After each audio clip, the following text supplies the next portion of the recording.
O Senhor esteja convosco. Ele está no meio de nós. Proclamação do Evangelho de Jesus Cristo segundo Lucas. Glória a vós, Senhor.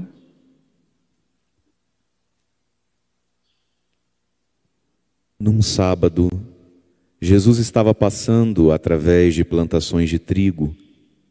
Seus discípulos arrancavam e comiam as espigas, debulhando-as com as mãos. Então alguns fariseus disseram: por que fazeis o que não é permitido em dia de sábado? Jesus respondeu-lhes: acaso vós não lestes o que Davi e seus companheiros fizeram quando estavam sentindo fome? Davi entrou na casa de Deus, pegou dos pães oferecidos a Deus e os comeu, e ainda por cima os deu a seus companheiros. No entanto, só os sacerdotes podem comer desses pães. E Jesus acrescentou: o Filho do Homem é Senhor também do sábado. Palavra da salvação. Glória a vós, Senhor.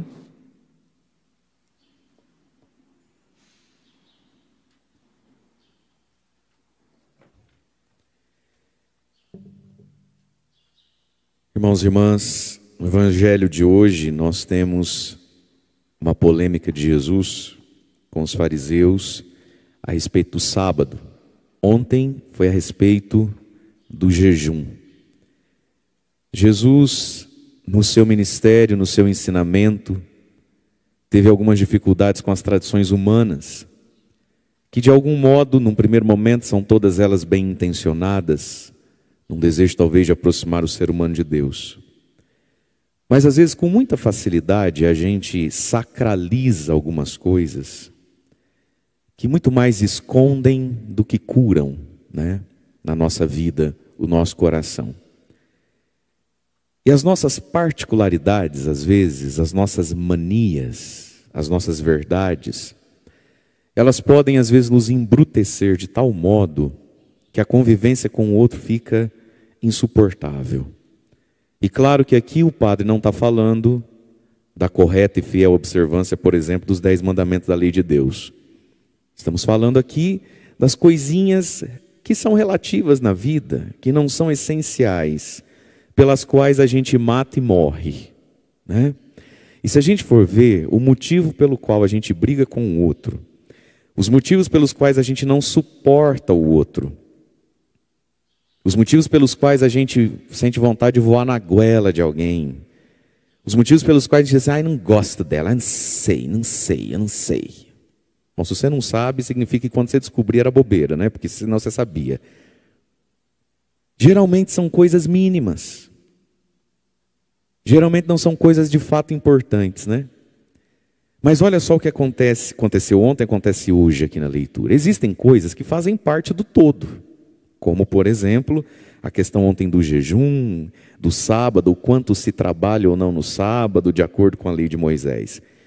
São assuntos importantes, a gente tem que saber essas coisas, mas olha a que ponto os fariseus do tempo de Jesus levavam alguns preceitos a sério, enquanto outros não levavam nada a sério. E é aquilo que Jesus vai falar, né? Nós temos a capacidade de filtrar um mosquitinho e engolir um camelo, né? A gente fazer muito esforço, polêmica, briga, sentir muita culpa ou muita paz, dependendo de como a gente vive um assunto que talvez nem importante é. E às vezes a gente fica tão relapso com as coisas de fato importantes aos olhos de Deus. Então tem aqui a questão do sábado. Até hoje os judeus mais ortodoxos levam muito a sério a questão do sábado, do que pode e não pode fazer no sábado. E a questão que introjetou dentro deles é que no sábado não pode trabalhar, não pode ter trabalho, né? E aí algumas coisas vão ficando, inclusive, curiosas. Não pode trabalhar, não pode se deslocar. Mas se a gente não entende o coração da lei, a essência das leis de Deus, a gente cria outras leis para nos manter fazendo aquela lei, porque a gente não entende o princípio dela, né? Então, a questão do trabalho, do não trabalhar aos sábados, que para nós não vale mais porque agora é o domingo, o dia da ressurreição do Senhor, tem muito mais a ver com o ter tempo para Deus e expressar a nossa confiança na providência de Deus e no senhorio de Deus, do que com o trabalho em si. Então, por exemplo, às vezes a gente escuta algumas coisas sobre eles, a gente acha engraçado, mas a gente também consegue fazer as nossas bizarrices, às vezes, sem perceber. Mas vamos lá. Para o judeu, o dia começa quando aparece a primeira estrela no céu. Então, o sábado para eles é na sexta de tardezinha, quando viu uma estrela, é sábado. Começa na noite anterior, né? O dia começa na noite anterior. Então, quem leva isso muito a sério, né, até hoje, a mulher, a dona da casa, quando ela percebe que já está na hora ali de aparecer uma estrela no céu, que vai entrar o sábado, o Shabá, que significa descanso, então já vai lá, acende as luzes da casa que tem que ficar acesa durante a noite, porque vai começar o sábado, não pode acender a luz. Esse é um trabalho, né? Apertar um interruptor. Trabalhão, hein? Nossa Senhora, que canseiro que dá mais. Enfim, não pode trabalhar, não pode fazer as coisas, não pode se deslocar. Então muitos tinham barris, enfim, coisas de água para colocar no solo, no chão do carro ou da carroça, que é para ir daqui até lá e dizer para Deus: não, mas eu não dei passo nenhum sobre a terra, porque não darás tantos passos sobre a terra. Então beleza, a gente coloca a água debaixo do pé, né? E a gente vai onde quer, como uns migué, né? A gente também faz essas presepadas. A gente inventa umas coisas para fugir do que tinha que fazer, a gente inventa outras. Não é assim? Para não fazer a conversão que tem que ser feita, a renúncia que tem que ser feita, a gente se enche de práticas outras que Deus não pediu aquilo. A gente sabe o que Deus pede. Esse é o problema. A gente sabe o que Deus pede. A gente sabe o que de fato importa. Aí a gente cria um tantão de coisinhas para não fazer o que de fato importa. E aí a gente começa a se sentir em paz, se sentir melhor que os outros, porque a gente faz tanta coisa para Deus, que Deus nem pediu. E aí a gente fica se comparando nas coisinhas, vendo que o outro não faz tanto dessas coisinhas, e a gente se sente melhor que o outro, que às vezes não faz um monte de coisinha, mas está fazendo a coisona, que é o temor do Senhor, que é a vida em santidade. E aí então Jesus está andando com seus discípulos através das plantações. E diz lá, seus discípulos arrancavam e comiam as espigas, debulhando com a mão. Pegavam o trigo, esfregavam na mãozinha e começavam a comer, estavam andando. Então alguns fariseus disseram: por que fazeis o que não é permitido no dia de sábado? Eles estão andando e estão debulhando trigo com a mão. Porque comer pode, não podia debulhar com a mão, né? Por que vocês estão fazendo o que não pode dia de sábado? E aqui eu já acho um negócio interessantíssimo. Como é... Veja bem, o que esses fariseus estavam fazendo lá? Não podia andar. Jesus não estava no templo, Jesus não estava na sinagoga, Jesus estava numa plantação de trigo. Ele estava de um vilarejo para outro e quis encurtar caminho passando dentro de uma plantação de trigo, num sítio. Deu fome. O que faz agora? Pega o trigozinho, debulha, cada um come o seu, vamos terminar de chegar. Os fariseus, não é que eles receberam a notícia de que isso está acontecendo e está errado. Eles estavam lá. E eles foram lá como? Voando? Foram andando. Por que fazeis o que não pode, sabe? O que não pode? Andar. E você está onde? Você chegou aqui como? O que eles estavam fazendo lá? Gente, nós vamos tomar muito cuidado quando a vida do outro fica interessante demais. A coisa mais interessante da sua vida é a sua vida. A coisa mais preocupante da sua vida é os seus pecados. A coisa mais bonita da sua vida é o que você ainda vai viver.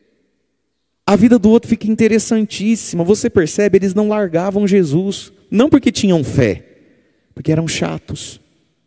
O que esses nobres senhores tão santos estavam fazendo lá no meio do trigal?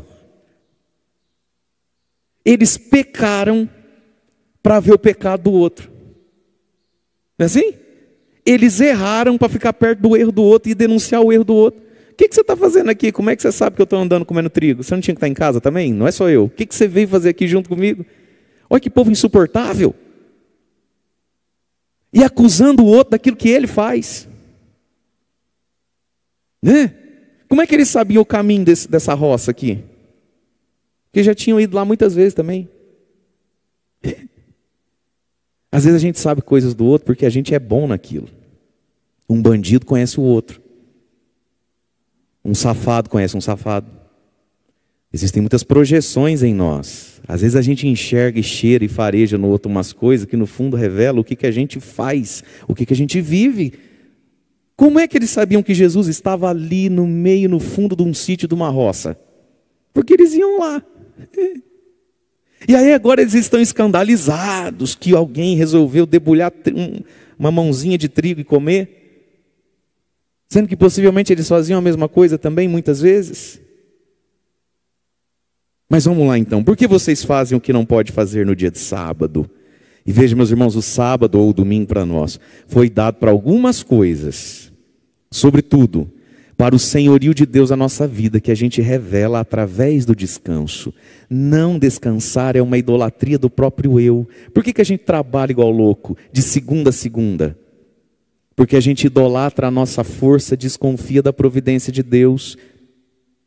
Nós podemos e devemos descansar um dia, para dizer a nós mesmos, eu tenho que trabalhar, mas se Deus não cooperar é em vão, então eu posso descansar um dia e dizer e declarar isso em primeiro lugar para mim mesmo. A idolatria do ter, a idolatria do acúmulo, que essa lei vem lá de quando Deus tira o povo das mãos do faraó, onde eles trabalhavam de segunda a segunda, 1º de janeiro, 1º de janeiro. E a gente vai colocando isso no nosso coração, a gente tem que trabalhar, tem que trabalhar, tem que trabalhar, tem que trabalhar. Né? Exemplo, sem ferir ninguém, sem magoar ninguém. Mas só para você entender, porque a gente precisa amadurecer algumas coisas. É dia 19, missa do impossível com São José. E a gente reza pelos trabalhadores, pelos desempregados, pelos empresários, pelos nossos agricultores, né? Aí a pessoa vem dizer assim, estou de coração partido, porque eu não vou conseguir participar da missa de São José. Porque à noite eu vou ter tal coisa, para estar em tal lugar, não sei o que, não sei o que. Não tem jeito. Fala, vem de manhã. Mas a missa do Senhor é longa. Essa missa de São José começa às 6, não termina às 7h30. Verdade, não termina às 7h30 mesmo, não vai acabar ali quase 8, 8h05. Então a gente tem que trabalhar. Faça comigo a conta. Missa começa às 6, termina lá 8h15. Como você é freguês antigo e santo de casa, não faz milagre, nem foto comigo você vai querer tirar. Certo? Todo ser humano está a 10 minutos de distância de algum ponto dentro do Alto Piquiri, você já sabe isso. Alto Piquiri é o lugar onde todo mundo não vive mais do que 15 minutos de distância do lugar, no máximo. A pé, se for de carro é 5. Aí está no apuro, aí está no aperto, aí está com drama, com o trabalho, com o dinheiro, com o patrão, com o empregado, não importa. Num dia de semana, num piquiri velho de guerra desse, porque vai atrasar para abrir uma porta 20 minutos, meia hora? Não dá, porque a gente tem que trabalhar. Então trabalha até morrer. Vai, sua besta, trabalha bastante. Uma desconfiança de Deus. Uma desconfiança de Deus. Faça a conta. Uma vez no mês tem a missa do São José, para nós pedir para ele pagar inclusive as suas contas. Que não dorme, só com calmante, só com não sei o quê. Mas não consegue vir na missa. Por quê? Porque ela vai acabar 3 da tarde, você vai perder um dia todo de serviço. Não, um dia de semana, que esse comércio parado nosso. Tem nada acontecendo. Quanto é que a pessoa vai vender? Quanto é que ela vai ganhar entre 8 da manhã e 8h40 da manhã? Não, você me conta, porque se é o tanto que você espera, eu vou abrir um também.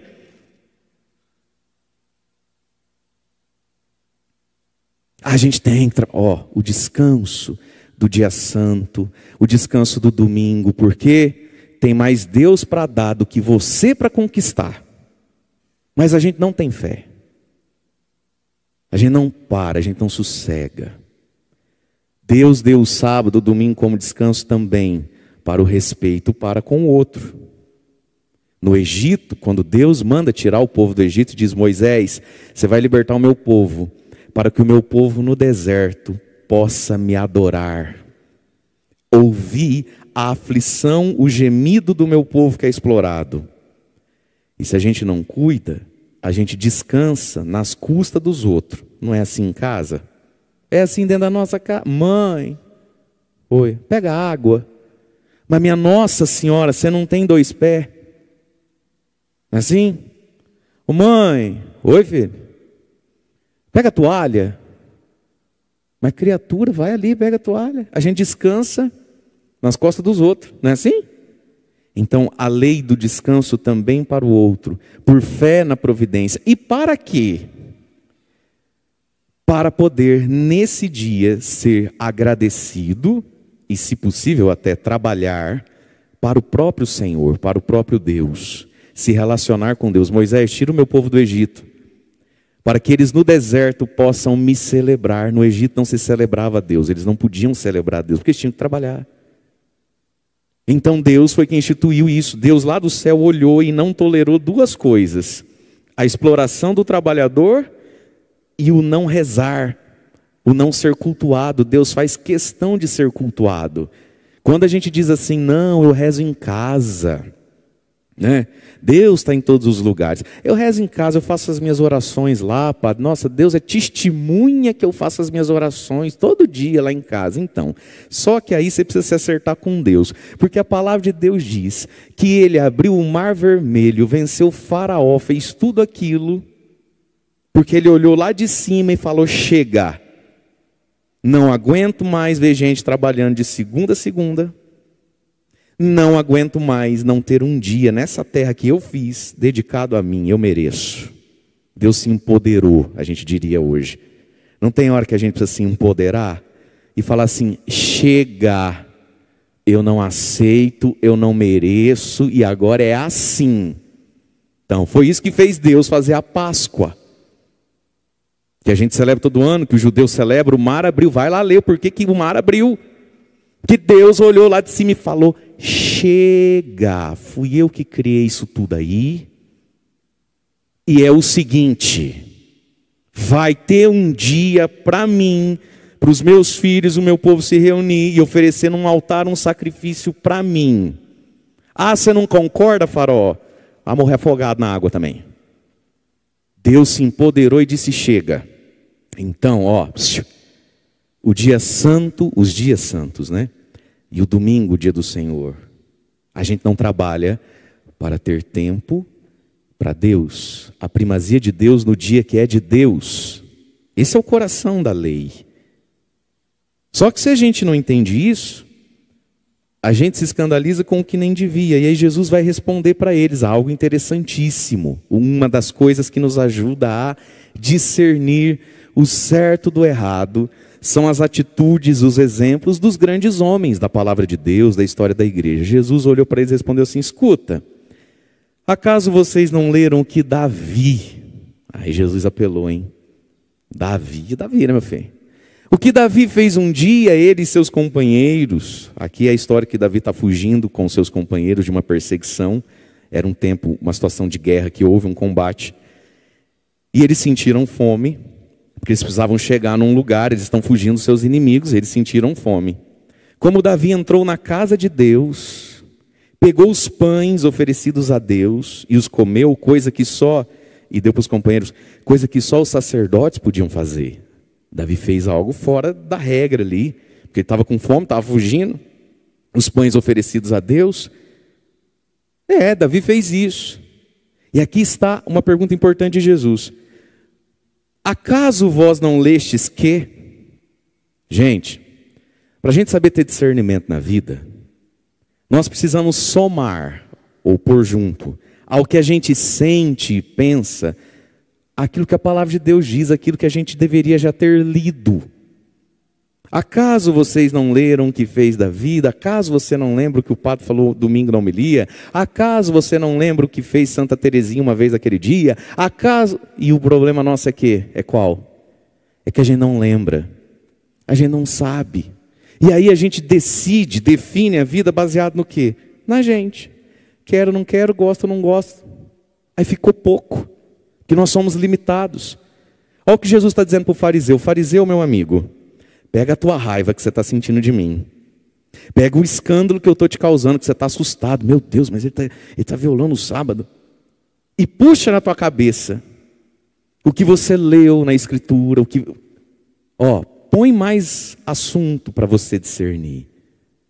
Põe mais elementos nessa balança para você ver se o que você está sentindo aí, de escândalo, de raiva, tem razão de ser. Mas os fariseus eram tanto quanto ignorantes, porque arrogantes e orgulhosos. E todo mundo que é meio orgulhosão, arrogantão, fica ignorante. O que é uma pessoa ignorante? É uma pessoa que conta só com ela mesma. Você convive com gente ignorante, você sabe como é. O que é o ignorante? É aquele que conta só com ele mesmo. Não, mas eu não sei porquê. Aí você fala, não, é que não sei o que, não sei o que, não sei o que. É, mas... O ignorante, ele é aquele que conta só com ele é o samba de uma nota só. Ele não relaciona as coisas. Ele não coloca elementos, ele não junta as peças na cabeça. É o ignorante, é o tosco, é o chucro. Tem homem assim, tem mulher assim. Pessoas ignorantes, e todo ignorante, junto com ser insuportável, ele vai ficando simplório. Ele vai ficando até meio ridículo. Tem algumas ignorâncias nossas, gente, que dá vergonha. Para e pensa, às vezes a gente cria umas manias, a gente cria uns medos, a gente cria umas coisas em nós que dá vergonha de contar para os outros. Você já reparou, se as pessoas soubessem, enxergassem, vamos pensar que o mundo fosse de verdade assim, um grande Big Brother. Tivesse câmera na sala, na cozinha da nossa casa, no seu quarto, as maluquices que certas pessoas falam, acreditam, manias que vivem, e os motivos pelos quais eles vivem como vivem, com a esposa, o esposo, os filhos, com os amigos, os motivos que as pessoas usam para se relacionar como se relacionam com o dinheiro, para sentir o que sente ou não sente da sogra, da cunhada que vê uma vez a cada 3 anos. Não daria vergonha? Essas coisas em nós que são meio que inconfessáveis, fruto da ignorância, do ser solitário. Nunca lestes o que Davi fez? Some a você, Davi, Samuel, some coisa, senão você fica ignorante, burro, igual a anta. Porque é só. Que é só. E no fundo isso é vaidade, isso é orgulho. Ninguém é tão inteligente assim. A gente precisa ter onde se apoiar nas nossas verdades. Quem já teve ocasião de fazer, por exemplo, uma faculdade, sabe que para terminar uma faculdade, um curso superior, tem um negócio que chama TCC, Trabalho de Conclusão de Curso. Ou, depende da faculdade, chama monografia. Você precisa escolher um tema e falar sobre ele, não é isso? E o que acontece nesse tema? O sujeito pode sentar, escrever e entregar? Não, o que tem que ter lá? A bibliografia. Bibliografia base, tá? Você vai dizer tudo que você quer dizer baseado em quem? Ah, em mim mesmo. Não, em você mesmo não, filho. Você é um comedor de feijão. Ninguém quer te ouvir aqui. Não, eu vou dizer o que eu vou dizer baseado em 2, 3 livros lá que tem sobre o assunto. Ah, aí você começa a escrever. O que tem que ter embaixo? Igual Bíblia. Nota de rodapé. Você começa a falar o que quer falar, explicar o que quer explicar, e você precisa colocar um...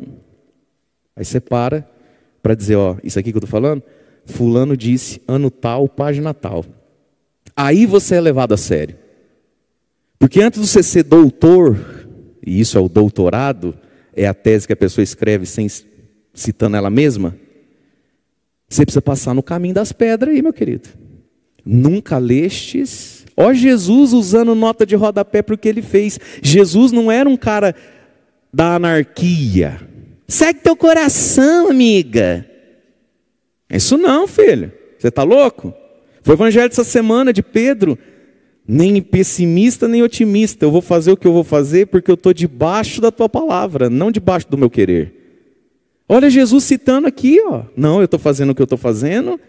Porque está lá em Davi, página natal, não sei o que, não sei o que, não sei o que. Não fica achando que eu sou doido.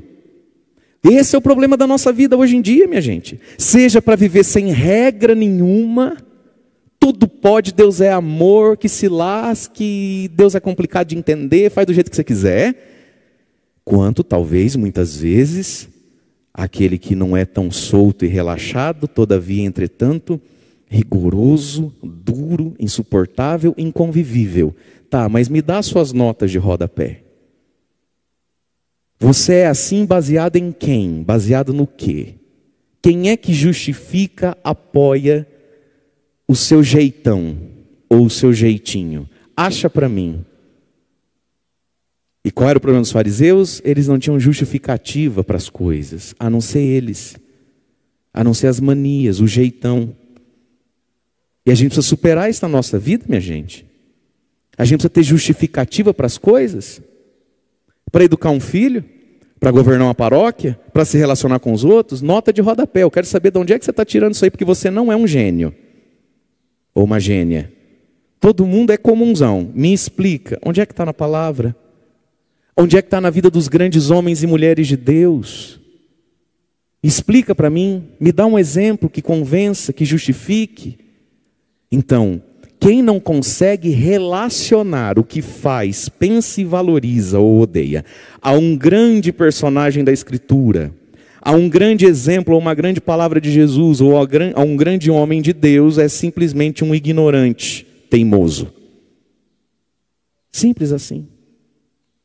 E tudo se achando melhor que Jesus. Um bando de cavalo, um bando de bobo, né? Muito bem. E aí Jesus diz: no entanto, só os sacerdotes podem comer desses pães. E aqui, esse evangelho também tem todo um fundo sobre a Eucaristia. Muito bonito. O ser humano tem fome de um pão que só os sacerdotes têm. É isso que Jesus está ensinando. O ser humano tem fome de um trigo. De um trigo. E esse trigo é o próprio Cristo, ele é o trigo de Deus que caiu na terra para produzir muito fruto.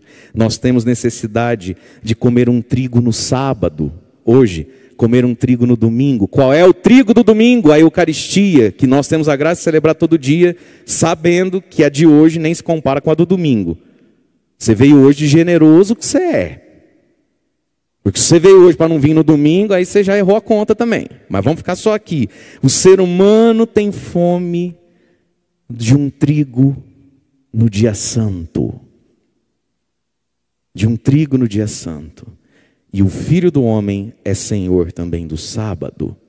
O Filho do Homem é Senhor também do descanso. O Filho do Homem é Senhor também do trabalho. O Filho do Homem é Senhor dessa fome que a gente tem, porque só Ele pode matar esse fome. E o Filho do Homem é Senhor das coisas que a gente inventa. Muito bem, vocês amam de paixão o sábado? Eu sou senhor disso aí que você ama. Ah, que eu não vivo sem tal coisa. A gente é muito assim, né? Eu não vivo sem tal coisa. Vixe, me tira tudo, não me tira o açúcar. A gente não é assim? E para tantas coisas da vida? Jesus está dizendo, pois é, tudo bem, só que eu sou senhor disso aí. É meu. E se eu quiser pegar na mão e debulhar, fica quieto. Eu pego na mão e debulho. Por quê? Porque a nossa vida é melhor, meus irmãos. Fica mais ampla. Quando Jesus é Senhor dos nossos sábados, das nossas sacralidades, das nossas manias, dos nossos gostos, apegos. A gente tem algumas coisas na nossa vida que nos estabilizam para viver. Sabia disso? Você vai vendo que a pessoa, quando ela vai ficando velha, o idoso, ele não pode muitas coisas, não é? O corpo não aguenta, a saúde não deixa, o médico contraria. Não é assim? O velho vai ficando uma vida mais curtinha, né? Mas resumida, todo velho é resumido. Menos para falar, que eles contam com as histórias, começa quando ele tinha 5 anos. Mas assim, as possibilidades de um idoso é resumido. E aí você vai vendo como tem coisas que estabilizam a nossa vida. Quantas vezes uma família não vive o drama assim, ó. Padre, tá velha, tá cega de um olho, tá com labirintite, é cardíaca. Nós tudo mora aqui no Piquiri, ela mora lá em tal cidade. Mas como é que faz para trazer ela de lá para cá? Da minha casa, ninguém me tira. Porque a gente tem coisa na nossa vida que estabiliza a gente, não é assim? Que faz a gente se sentir vivo, inteiro. Seja a nossa casa. E aí a pessoa sente aquela dor, porque a Dona Maria, vizinha tal ali, a minha igrejinha lá na rua de baixo. Aquela vidinha que estabiliza, a pessoa fica em pé ali, bem sustentada ali. Se você tirar aquilo, você mata a pessoa. Não é assim? Você mata, padre, mas se trouxer para cuidar, ela vai morrer aqui. Não de falta de cuidado, mas é onde estabiliza a vida, é os tripés da pessoa. E olha só que lindo, a confiança na providência. Isso te estabiliza? Minha mulher, meu filho, meu carro. essa rendinha 2 vezes por ano quando colhe. A gente tem umas coisinhas que nos estabilizam, isso é humano. Mas Jesus está dizendo, o Filho do Homem, eu sou Senhor do seu sábado. Eu sou Senhor das suas sacralidades. E se eu quiser pegar isso na mão e debulhar igual um trigo? É meu, não é seu. Você precisa confiar mais em mim do que em você. O Filho do Homem é Senhor do sábado. Quantas pessoas se sentem injustiçadas por Deus? E se Deus quiser passar no trigal da sua vida e da minha vida, recolhendo as nossas espigas sagradas e debulhar na mão? Isso é o senhorio de Jesus. Não é só o que a gente devolve a Ele porque a gente quis devolver, mas é o que Ele passa recolhendo porque Ele quis recolher. E se eu quiser pegar? É meu, não é seu. E a gente precisa ter esse entendimento na vida, que Jesus vai passando na nossa vida, na nossa história, e Ele é Senhor de tudo. E se Ele quiser pegar para Ele e debulhar? E se Ele quiser pedir para Ele debulhar para os seus companheiros comerem, não ser só seu, ser para os outros também? Ele tem direito de fazer sobre isso. Porque a primeira leitura disse, irmãos, vocês eram estrangeiros e inimigos de Deus pelas manifestas más obras que vocês viviam, né?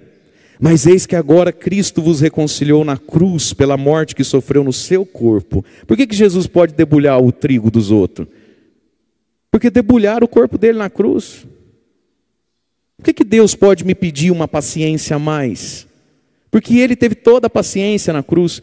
Por que Ele pode me permitir uma dor física? Porque Ele teve toda a dor física na cruz. Por que eu posso às vezes passar e me assemelhar a Jesus pela injustiça? Porque Ele sofreu toda a injustiça na cruz. Por que eu posso viver demoras e demoras e demoras de Deus na minha vida? Porque Ele sofreu toda a demora na cruz. Ou você acha que foi rápido aquilo? A morte, o túmulo dele. Ele nos reconciliou por aquilo que sofreu no seu corpo, para vos apresentar, nos apresentar, diante de si mesmos, santos e irrepreensíveis. Por que Jesus foi debulhado na cruz, como uma espiguinha de trigo ali? Para nos apresentar santos e irrepreensíveis diante dele.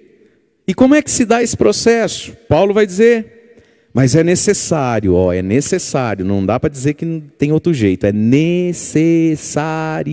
Diga comigo, é necessário. Só quem está vivo, é necessário que permaneçais inabaláveis e firmes na fé, sem vos afastardes da esperança que vos dá o Evangelho.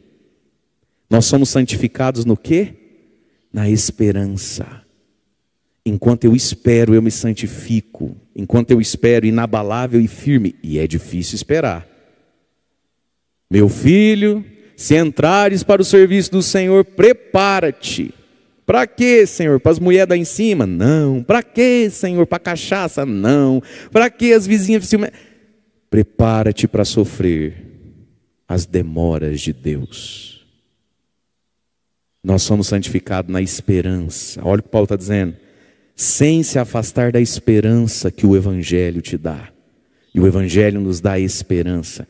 Esperança do céu, esperança da providência. Não se afaste do que você espera, fique perto da esperança que vos dá o Evangelho que ouvistes, que foi anunciado a toda criatura debaixo do céu e do qual eu, Paulo, me tornei ministro. Paulo também era um trigo sagrado. Paulo era fariseu, formado na escola de Gamaliel, rico, culto, da tribo de Benjamim. Paulo era, socialmente falando, o cara. E Jesus passou um dia, no sábado do Paulo, do seu farisaísmo, que fazia ele ser perseguidor de cristão, e debulhou Paulo, derrubou no chão, deixou cego, e falou: Paulo, e se eu quiser para mim o que você tanto ama? Eu sou senhor do sábado, eu sou senhor do teu farisaísmo, você aceita. A gente diz aceita que dói menos, né? Mas essa é uma imagem quase de um sádico punindo alguém, né? Mas com Deus, meus irmãos, não é só a seita que dói menos. É a seita que abençoa mais, a seita que alegra mais, a seita que traz mais graça. Deus não está olhando para você querendo te punir, me punir, dizendo a seita que dói menos. Não, a ideia não é fazer doer. A ideia é fazer santificar. Na esperança que dá o Evangelho. E você e eu temos espigas sagradas. Você e eu temos coisas pelas quais a gente está disposto a morrer agarrado, segurando como os fariseus quando o assunto era o sábado deles lá até hoje. E se Jesus quiser pegar para ele? E se Jesus quiser pegar e dizer assim, então, bonito, bonito, mas não é mais assim, agora é assado, vem cá. E aí, meus queridos, não é a seita que dói menos. É a seita que alegra mais, tem mais no saber de Jesus do que no nosso saber. É hora de parar de ser ignorante. De parar de contar só consigo mesmo. Eu acho, eu penso, eu fui. Está na hora de a gente aprender a dar nota de rodapé para a vida. Para as nossas escolhas. E se a gente não tem a fé, se a gente não tem a palavra do Senhor, a gente não consegue dar nota de rodapé nem para as nossas alegrias, quanto mais para os nossos sofrimentos. A gente tem que ser capaz de colocar as notinhas de rodapé, como Jesus fez. É que o Davi... como é que a gente vai atravessar sofrimento nessa vida, injustiça nessa vida, se a gente não tem as notas de rodapé? Nunca lestes? Não, Senhor, nunca li. Nunca ouvistes? Não, nunca ouvi, que eu estava dormindo. Você não sabe? Não, não sei, que eu vivo distraído. Está na hora de saber, de ler e de ouvir. Botar notinha de rodapé. Jesus já deu exemplo. Para que a mão e o senhorio dele na sua vida e na minha vida não nos pese, mas nos alegre e nos aproxime dele. Vamos ficar em pé?